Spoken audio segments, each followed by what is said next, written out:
Good morning, good morning. What a great and fantastic morning.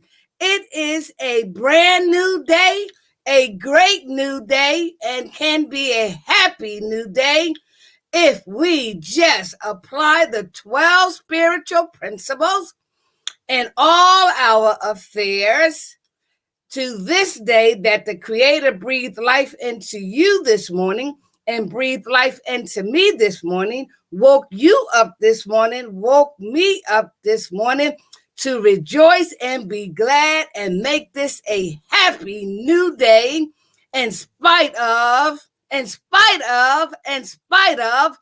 COVID-19 pandemic, which is why you are on day 110 the Free to Hope presents 12 steps applied to COVID-19. Yes, free stands for from recovery, emerge empowered to give hope to others, help others prosper equally by learning, embracing, and practicing the 12 steps that are spiritual in nature to any and all physical conditions including COVID-19. Yes, the 12 steps was created over 80 plus years ago by the Fellowship of Alcoholics Anonymous and presenting a simple program for complicated people. No, I do not represent Alcoholics Anonymous, but I've been a proud and humble member. Guess what, y'all? For 31 years. Yes, as of February the 23rd of 2021, we celebrated 31 years of recovery, but one day at a time. Not only did he deliver me and millions of others from our addiction and alcoholism and the related attitudes, ideas, behaviors, he also delivered us in order to prepare us to touch one sick and suffering soul wherever and whoever they may be. Yes, our Creator uses broken people like me and you to rescue broken people like me and like you. He chose us to rescue wounded and shattered people like you and like me, to rescue wounded and shattered, broken people like me and like you. And for that, I thank God for preparing me 31 years ago to be sitting before you to share my experience, my strength, my hope, and my wisdom of applying the 12 recovery spiritual principles in all my affairs when I choose to, as well as applying them now to COVID-19 as a result of not applying the 12 steps to COVID-19 in 2020 during the months of October, November, and December. But it was his grace and mercy that saved me and 7 other members of my family from the devastating impact, effect, outcome, and fatalities of COVID-19. So yes, I was chosen in order to help you be set free, in order to give hope to others by practicing the simple suggestions of the CDC and washing our hands, wearing a mask, social distancing, contact tracing, getting tested, and getting vaccinated. Yes. So if you need help, if you need encouragement, if you need inspiration, then you need to continue to tune into this Free to Hope 12 steps applied to COVID-19 recovery conversations.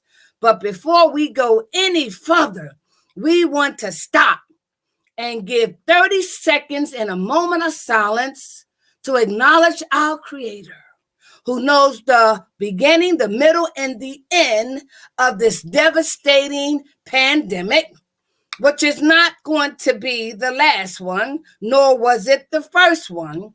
But during this pandemic, we have a solution, and they are in the 12 steps that are spiritual in nature to be applied to any and all physical conditions.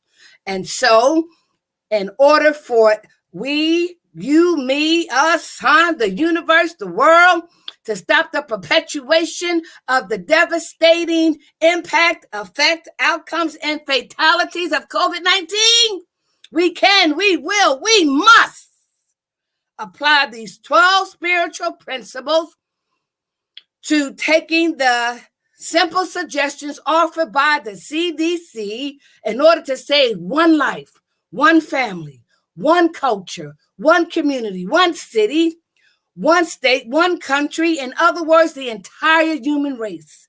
So let's give 30 seconds in a moment of silence for our Creator and the entire human race. Join me.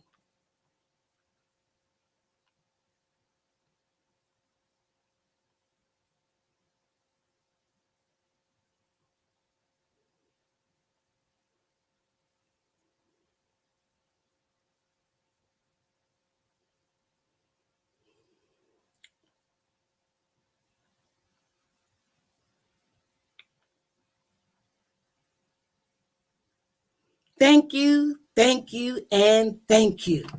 On behalf of my higher power, who I choose to call God, on behalf of the entire human race who is simultaneously going through this knee-bowing experience, I want to say thank you. All right. So we have another blessed day, and we don't want it to go to waste, nor do we want to subject anybody to contracting COVID-19 and or infecting anybody with COVID-19. Yes, I know that I was responsible for contracting COVID-19 as well as infecting members of my family. So it was during the month of March 2020 that Dr. Scott T. Allison wrote an article in Psychology Today, and the caption read, "We can benefit from the wisdom of 12-step programs." And on April the 1st, the Spirit told me to hit that live button, and I've been presenting this information to you ever since, right?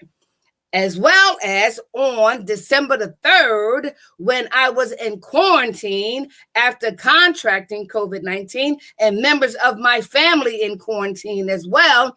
On December the 3rd, I showed you what COVID-19 looked like on me. Are you from Missouri? I thought so. So let me show you what COVID-19 looked like on me so that you can see it for yourself. Here I am, right? On the one side, I am sickly. I was unable to breathe to my full capacity. I was not able to smell. I was not able to taste.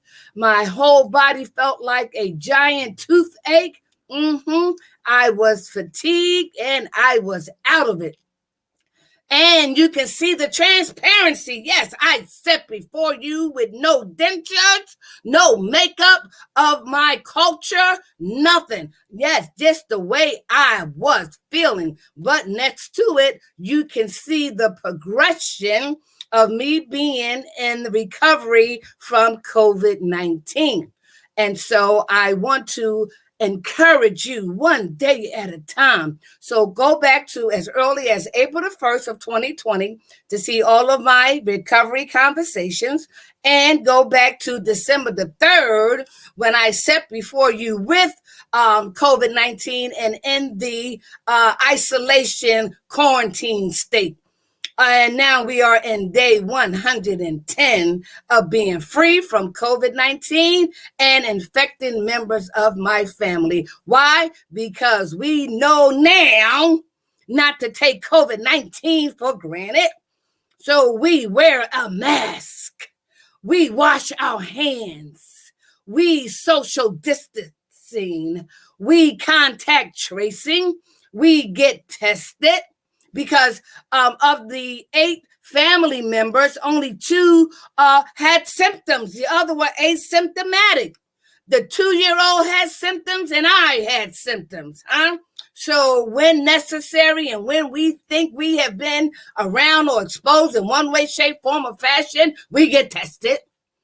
And I received the first vaccination of my family.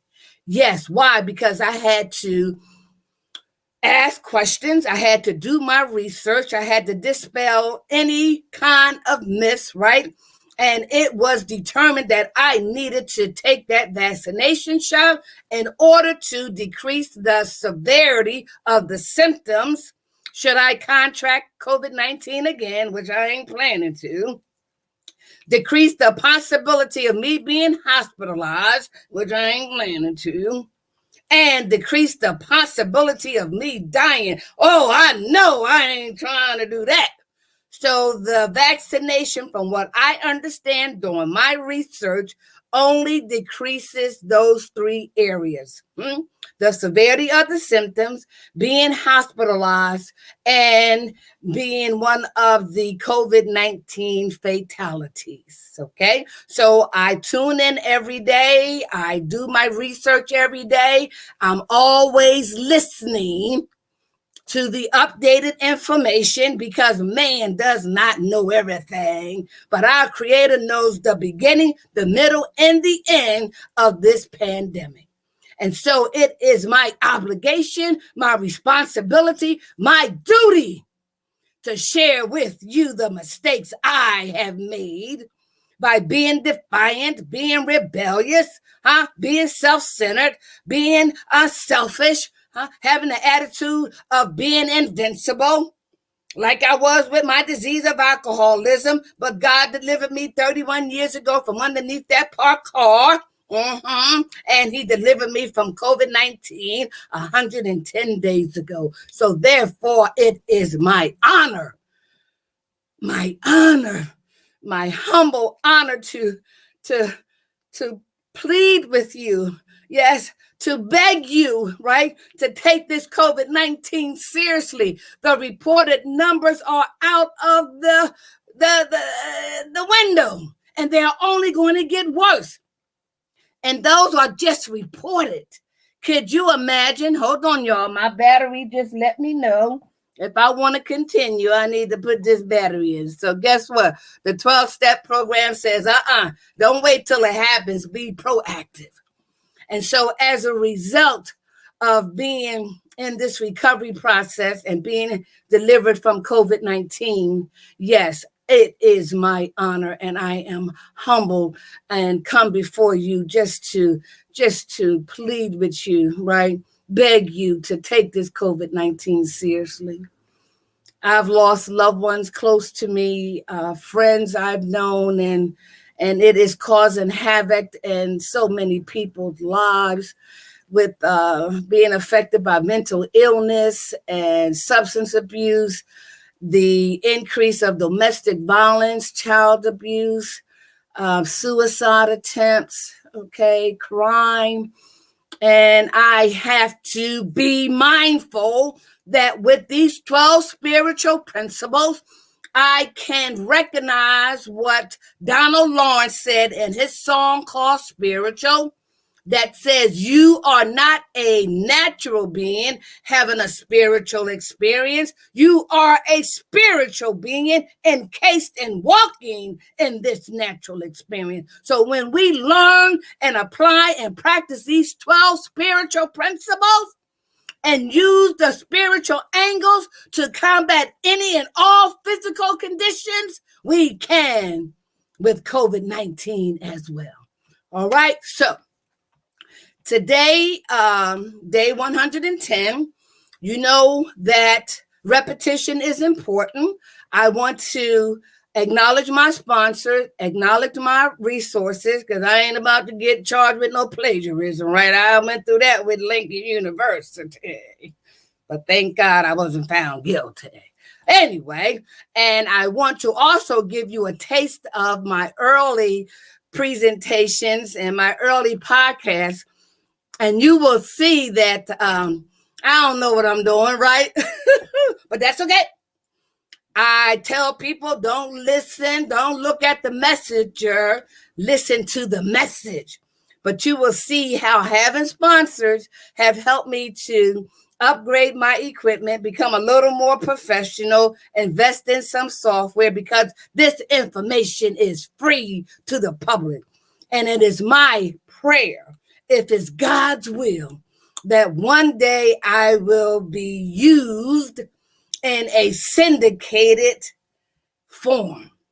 So I'm planting the seed. The seed was planted to me, and I'm asking y'all to help water it, nurture it, cultivate it, right? But only if it's God's will that we become syndicated so that we can share this information abound, so that all human beings who are ill to some extent can benefit from the 12 recovery principles that are spiritual in nature to combat any and all physical conditions. So I'm going to share a little bit about my earlier presentations.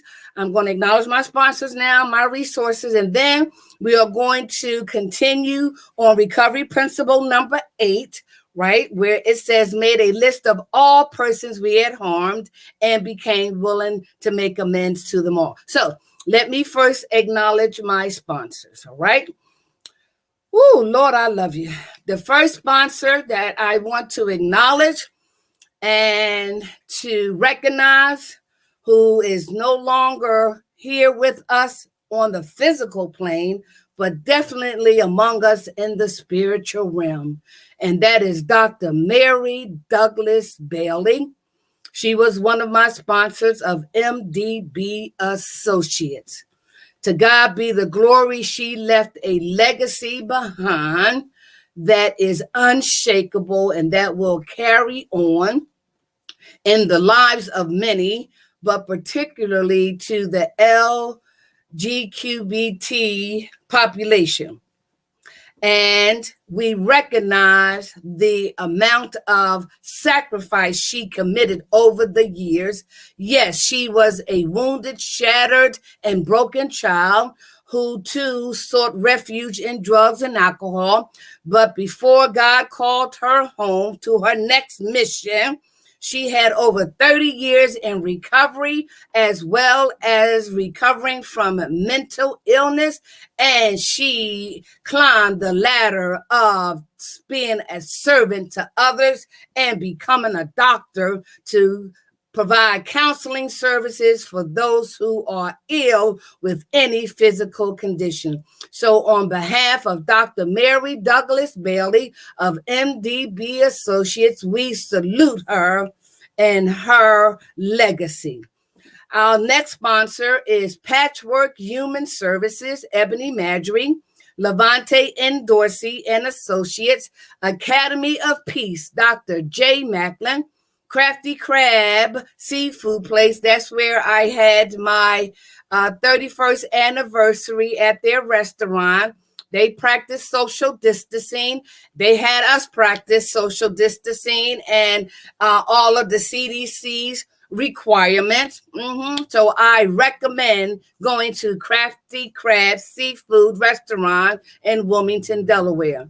My next sponsor, Free to Hope, from Recovery Emerge Empowered, to do what? To give hope to others and help others prosper equally, right?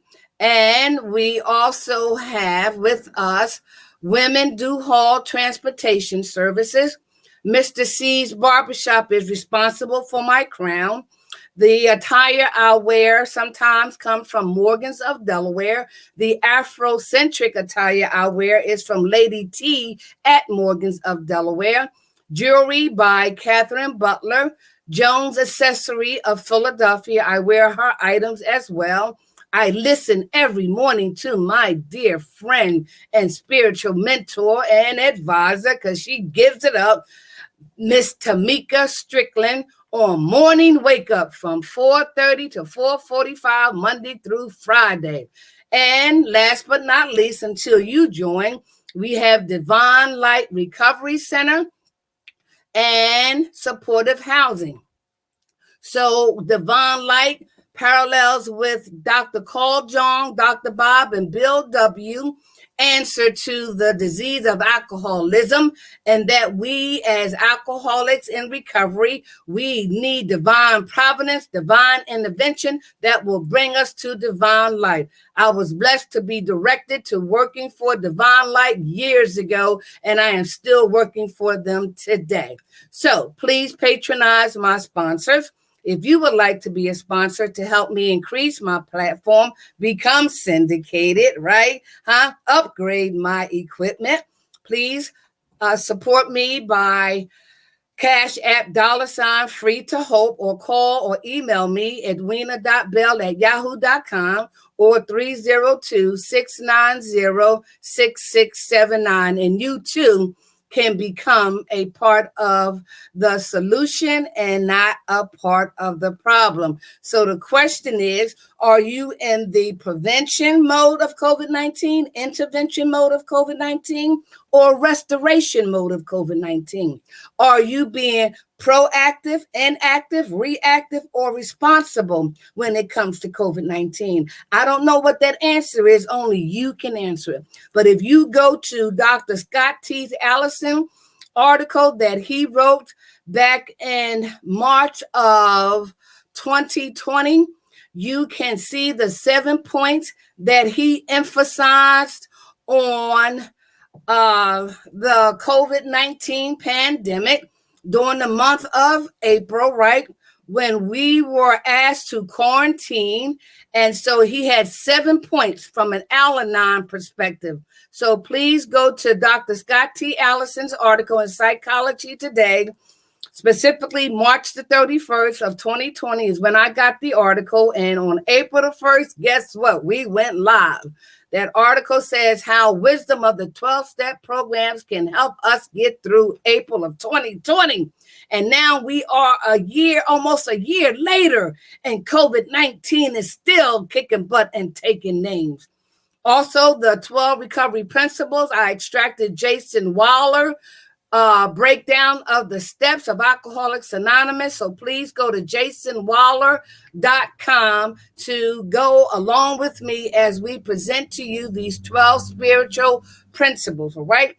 And so I shared with you and showed you what COVID-19 looked like on me on December the 3rd, and through that process in recovery now for 110 days from COVID-19 and 31 years from alcoholism, drug addiction, and the whole lifestyle. But by the grace of God, it can happen to you too, and you can benefit as well from the 12 steps. So I showed you what it looked like. Now I'm going to show you me taking both of my shots, right? If you're from Missouri, listen, I can show you, okay? So here's my first shot, okay? Excited about getting the needle? Yes, to save my life.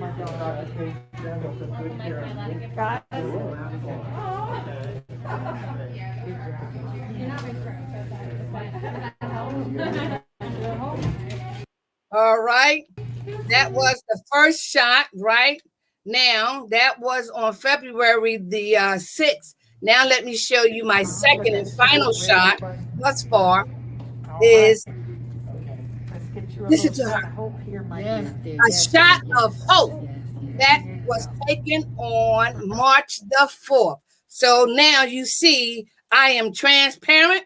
I will show you. I won't lie to you. I will be as honest as I possibly can, because the sooner we tell ourselves the truth, the sooner we can get better. All right. And so I want to give you some information now regarding the 12 steps, because I told you that repetition is important. And yesterday we did a little bit more on recovery principle number 4.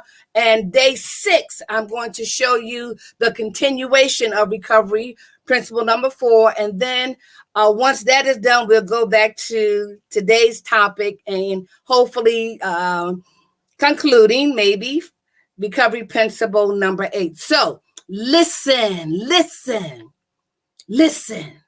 Okay, here we go. All right. So let's go here. Okay. what we were powerless over, right? Remember that? And I asked you three questions that I wanted you to answer. And hopefully you are keeping a journal or you have a notepad so that you can record and take notes about things that I suggest you do, because they can only help you. All right? And so in recovery principle number 1, we asked you, what are you powerless over? And how did that make your life unmanageable? What are you powerless over? You're powerless over this coronavirus pandemic. You're powerless over losing your job. You're powerless over you have to stay at home. You're powerless over the sun, the rain. In my case, I was powerless over alcohol.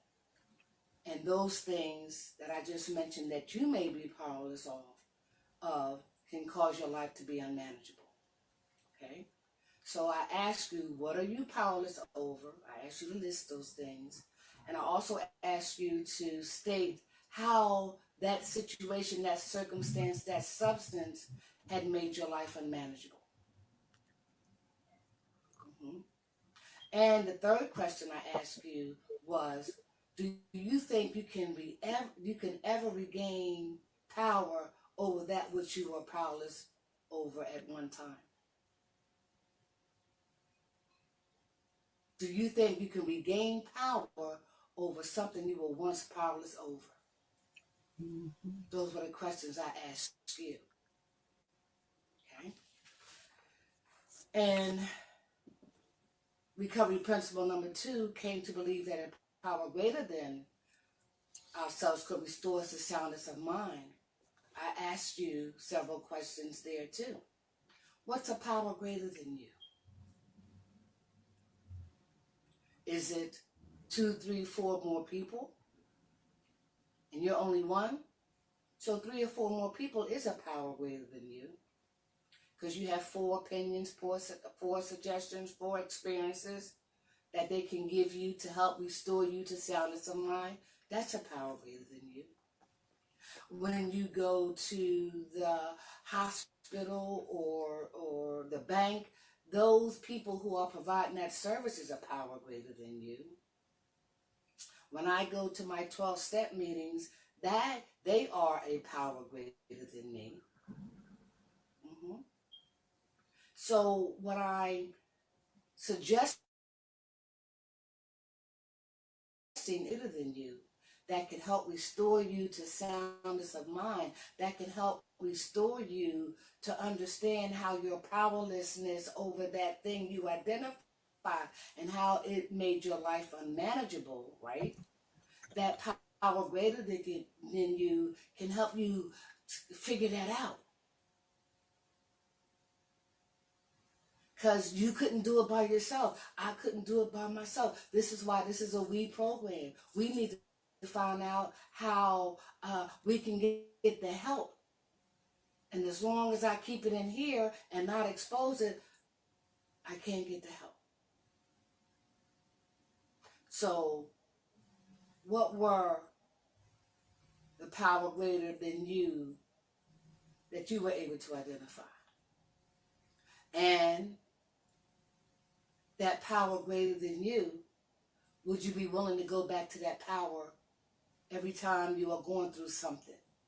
You want to go to that power greater than you to help you make the right decisions, suggest to you to look at things differently in order to restore you to soundness of mind.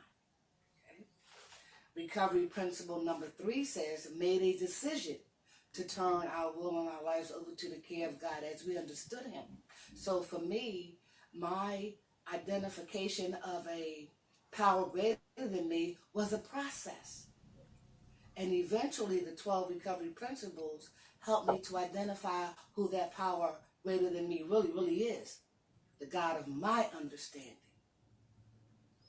And so I make a decision on a daily basis to practice turning my will and my life over to the care of Him as I understand them. Okay? So remember, the 3 recovery principles in the beginning are concepts. I can't. He can. I'll make a decision to let Him.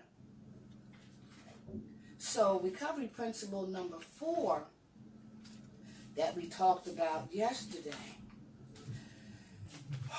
it says, made a searching and fearless more inventory of ourselves. And we talked about an inventory like there are in stores, stock, what's good, what's bad, what's not selling, what's outdated. So we're talking about the inventory of our character. Yes, our character. What's good, what's bad, what's not so good, what's not so bad. Of our character.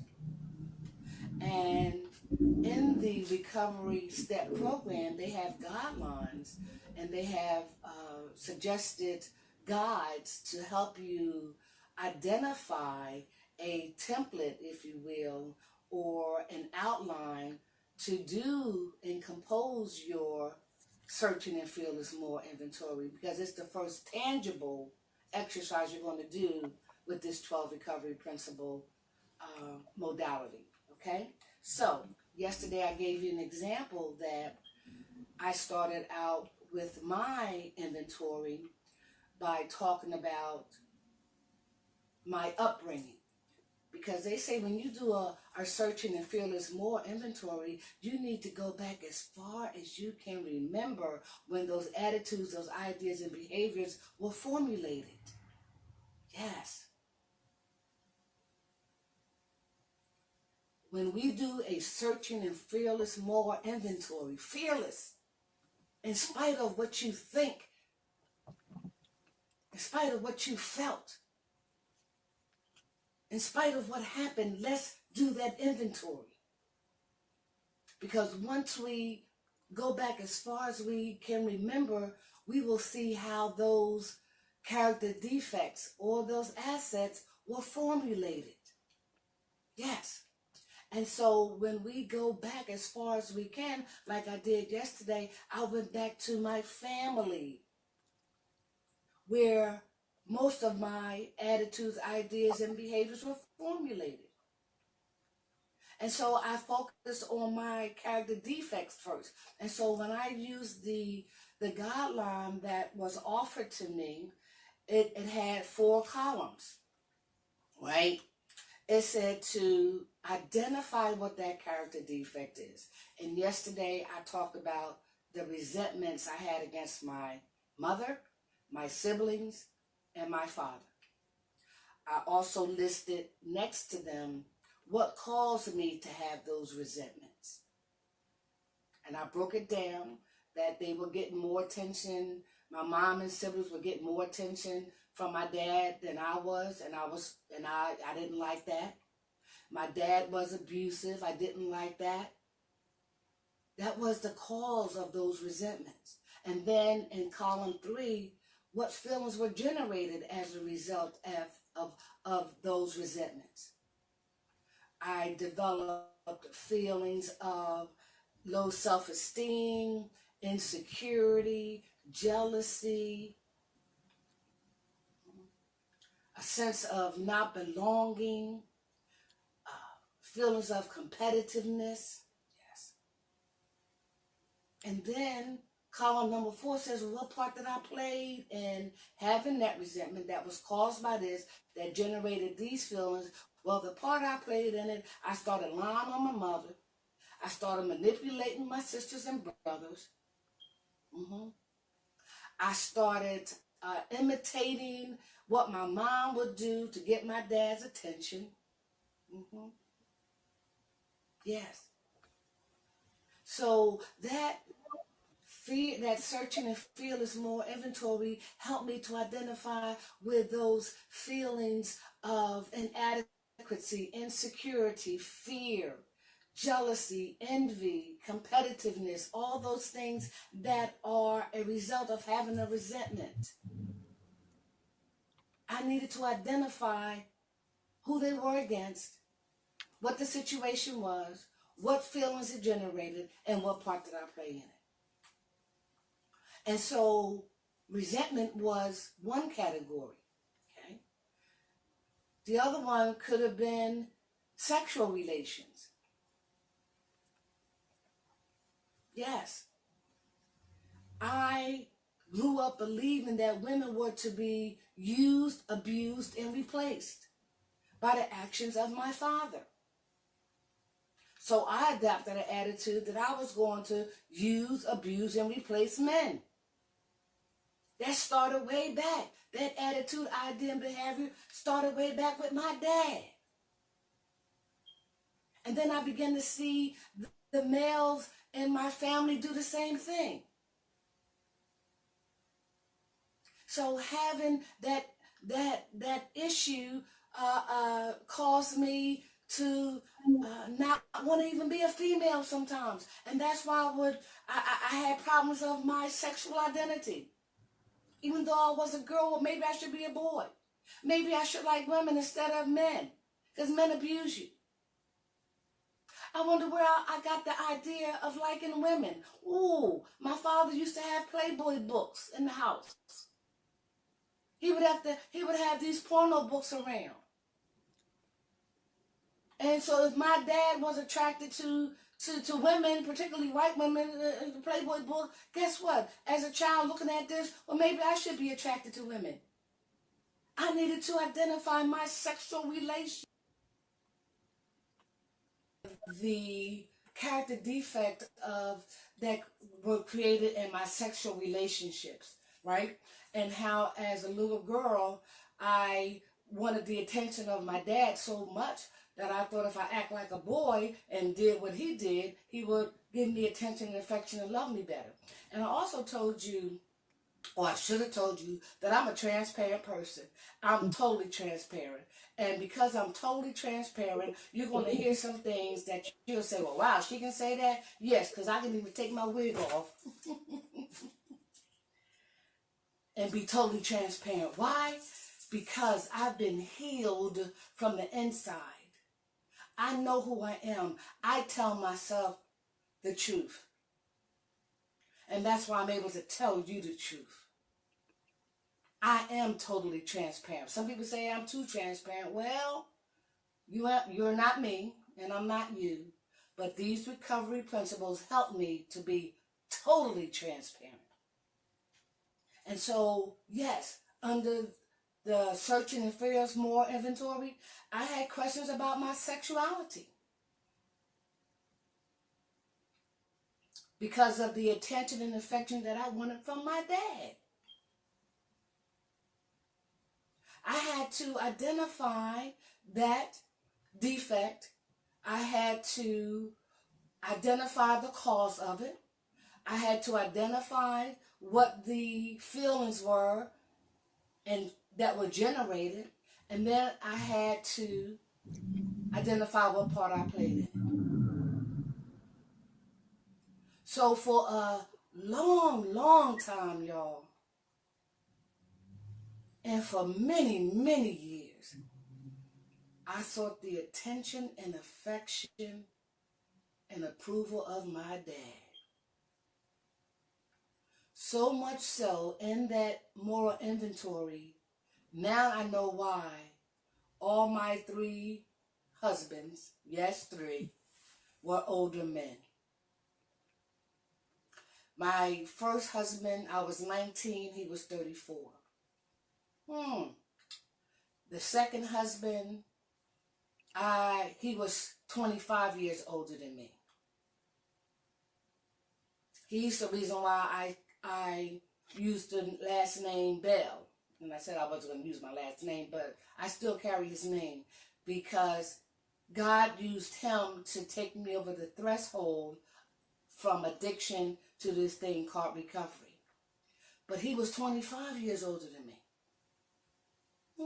Is there a pattern going on here? As I continue to do my 12 recovery principles in my 12-step program. I said I won't marry another man, and I definitely not gonna marry an older man. But guess what? I did. At the age of 42, I married a man that was 38 years older than me. Yes. Still looking for that daddy image, still looking for that affection, still looking for that attention. My son said to me, Mom, when are you going to deal with your men issues? You went from daddy to granddaddy to great-granddaddy.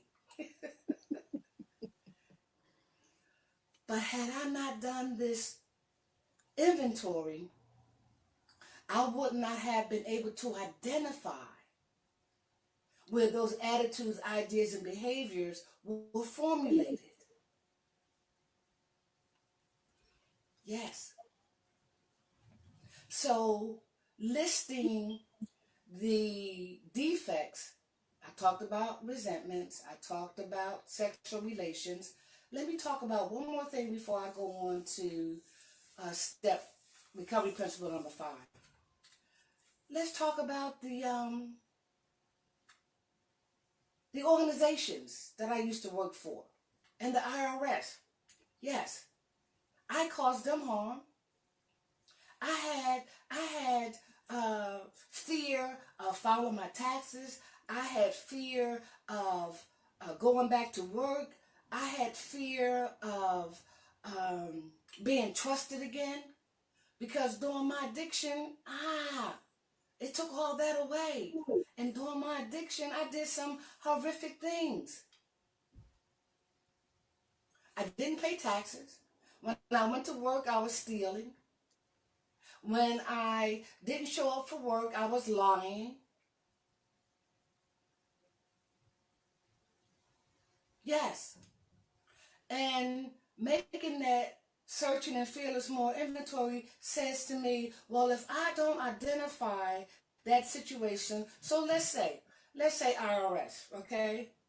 The IRS was the institution, not the person, with the institution. What was the situation? I didn't pay taxes, right? What feelings did it generate? Deceitfulness, manipulation, lying, dishonesty, self-centeredness. Yes. And what part did I play in it? I lied. I didn't file no taxes. Yes.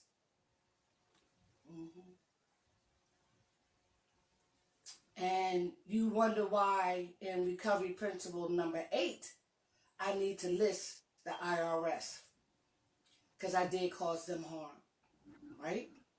I did cause those agencies that I worked for harm. So in your searching and fearless more inventory, you'll get to identify those people, those situations, those institutions, those organizations, any and everything that you were impacted by, or your character defects were formulated. And you need to identify what the situation was. What caused you to have that character defect? What caused you to do those things? What caused you to think that way? What caused you to act that way? And then what feelings did it generate? We're talking about the character defects, not the assets. The assets are good things. But we're talking about the defects. The defects of our character that were formulated way, way, way before. And I was one of the individuals who wanted to know how I became like I was. Not what was wrong with me, but God knows what happened to me to make me think that way, to make me feel that way, to make me do those things. And it was through this inventory that I found the answers, that I found out the patterns, the triggers, the setups, the formulation stages. Yes, I wanted to know what made me tick. Do you want to know what made you tick? Do you want to know how you became who you are today? Do you want to be rid of those character defects? Yes, I know I do, right? And so that's why I wanted to go in more detail about the searching and fearless more inventory. We have to take an inventory of everything. Like, for instance, let's say this is a cup, right? Well, the inventory says it's a cup. Well, what is the cup made of? How did the cup get structured? How did they come up with the idea of it being round? What what made them choose the different colors? This is how in depth a searching and fearless more inventory is. Do you hear me? You want to examine every intricate part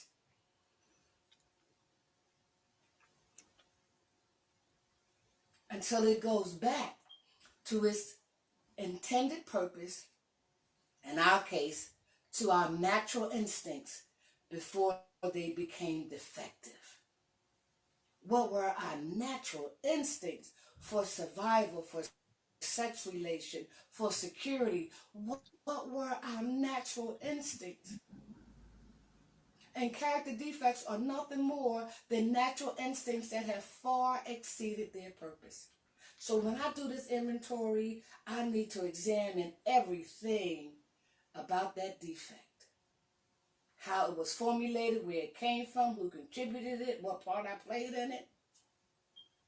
So when I see that cup again, I know what you are. I know who you are.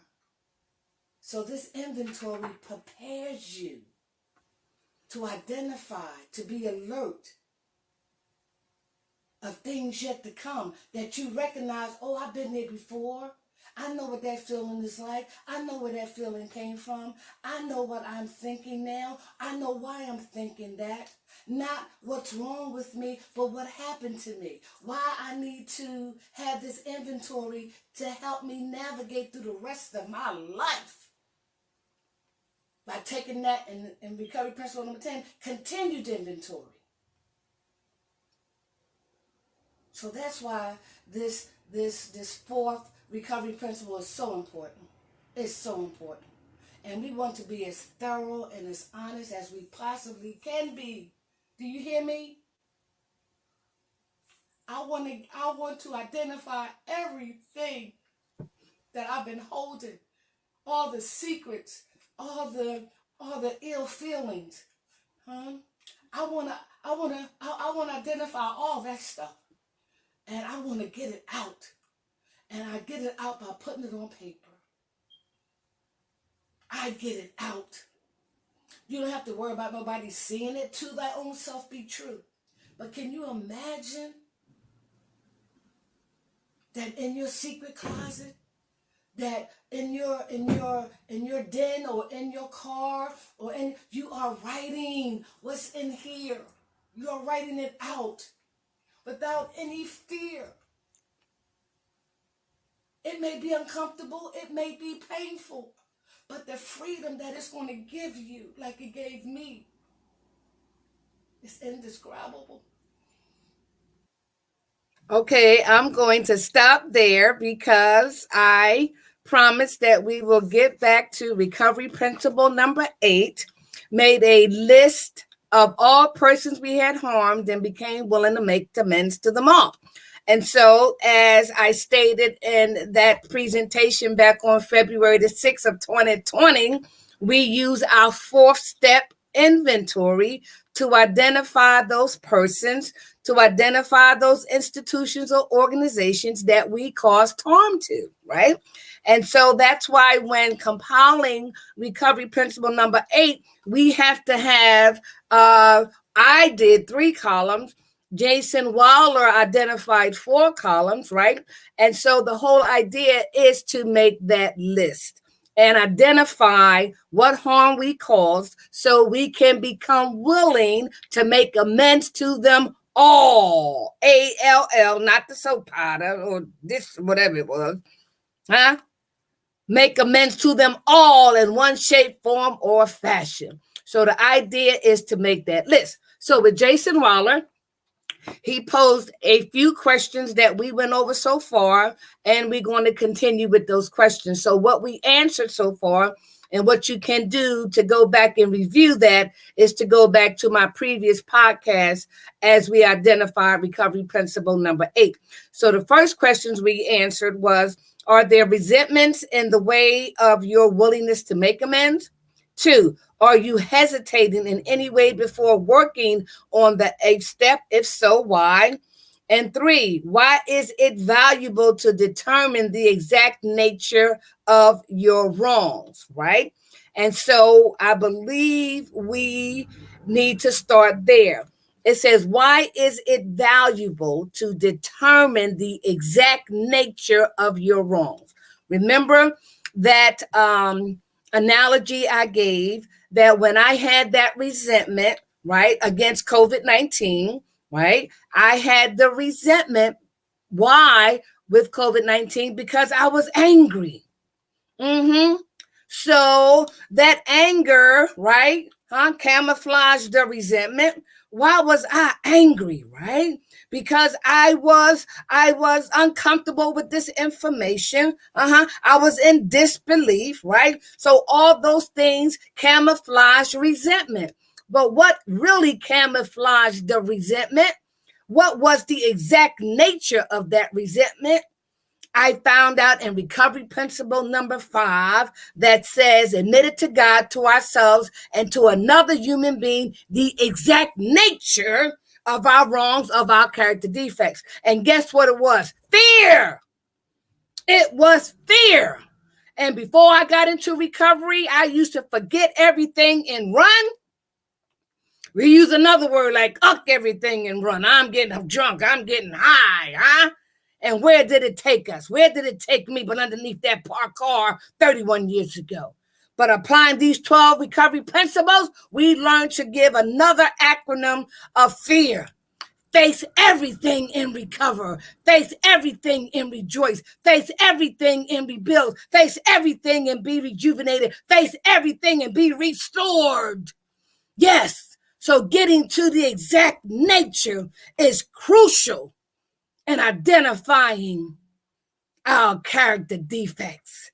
So what was camouflaged by jealousy was camouflaged by insecurity. What was camouflaged by insecurity was camouflaged by low self-esteem. What low self-esteem was camouflaged by a sense of abandonment. Well, what was the exact nature of all that? Fear. Fear of being alone, fear of not being accepted, fear of being lonely, fear of not having enough, And so when our exact nature is identified, we can deal with it. Just like that iceberg, that the one that's above the water looks like that is, but underneath and submerged under that water is that iceberg is so wide and so deep. So we need to get to the core of that iceberg, get to the core of that character defect so that we can deal with the root, and not the branches, but the root. Okay, so that's why it says here, why is it valuable to determine the exact nature of our wrongs? Okay, the next question says, why is it so essential that you are very clear about your responsibility? Well, what have we done all our lives but blame other people? We had the finger pointing at them, but somebody said you got 3 and a thumb pointing back at you. What is your responsibility? What part did you play in it? Because why it's important to identify your part and your responsibility? Because you can only receive the courage to change the things that you can, that you created, that you done, right? You have to clean out your own house first, and only really. So when it says, why is it so essential that you are very clear about your responsibility? and getting to that exact nature. Remember, listen, our Creator knows everything about us. We know majority of the things about us, right? And so we know that when we are doing something, saying something, we need to examine our motives. Yeah. All that.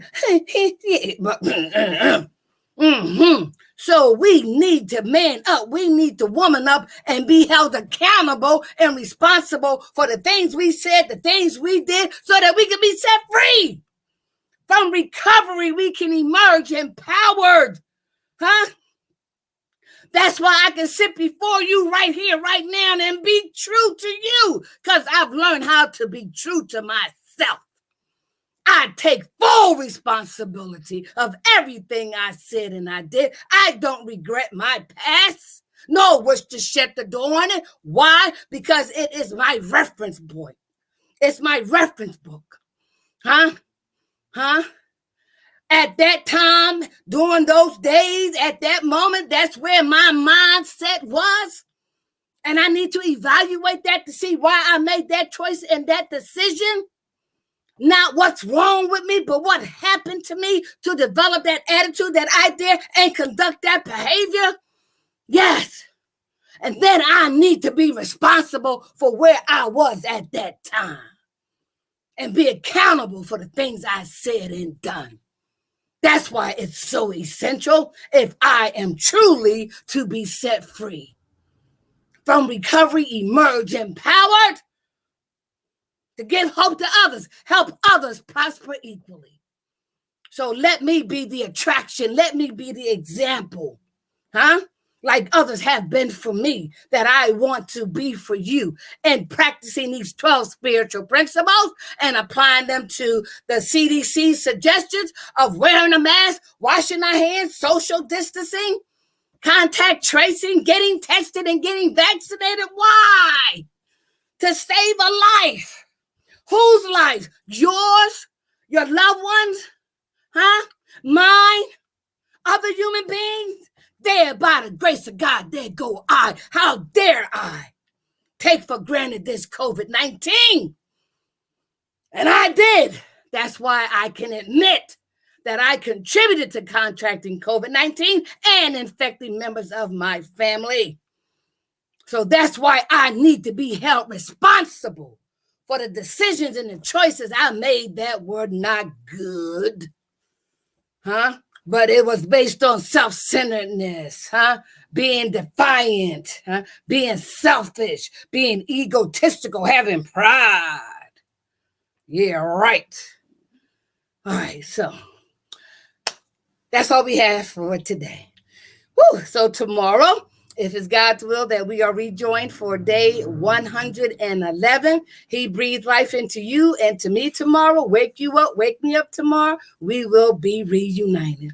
In the meantime, please answer the question. Are you in the prevention, intervention, or restoration mode of COVID-19? Are you being proactive, reactive, inactive, or responsible when it comes to COVID-19? Only you can answer that question. Remember, we can, we will, we must stop the perpetuation of the devastating effect, impact, outcomes, and fatalities of COVID-19 when we apply the solution that are in the 12 spiritual principles to any and all physical conditions, including COVID-19.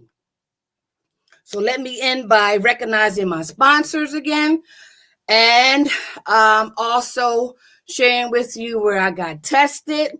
Okay, so again, I want to salute Mary Douglas Bailey, right? Of MDB Associates, right? She passed, and we give homage to one of my sponsors, MDB Associates, Dr. Mary Douglas Bailey. We salute you, and we will continue your legacy. Patchwork Human Services with Ebony Marjorie, Levante and Dorsey and Associates, Academy of Peace, my friend Dr. J. Macklin, Crafty Crab Seafood Restaurant, Free to Hope, Okay, we have also the women do hall transportation services, right? Mr. C's Barbershop, Morgans of Delaware, and Lady T at Morgans of Delaware. Jewelry by Catherine Butler. Jones Accessories of Philadelphia. Morning Wake Up with Tamika Strickland, and Divine Light Recovery Center and Supportive Housing. So again, if you're from Missouri, that's fine, but please practice the CDC's simple suggestions of wearing a mask, washing your hands, social distancing, contact tracing, getting tested, and getting vaccinated, because you can be a part of the solution and no longer, like I was, a part of the problem. Until we meet again, if it's God's will, be safe. Okay. Whew, Lord, I love you. I tell you.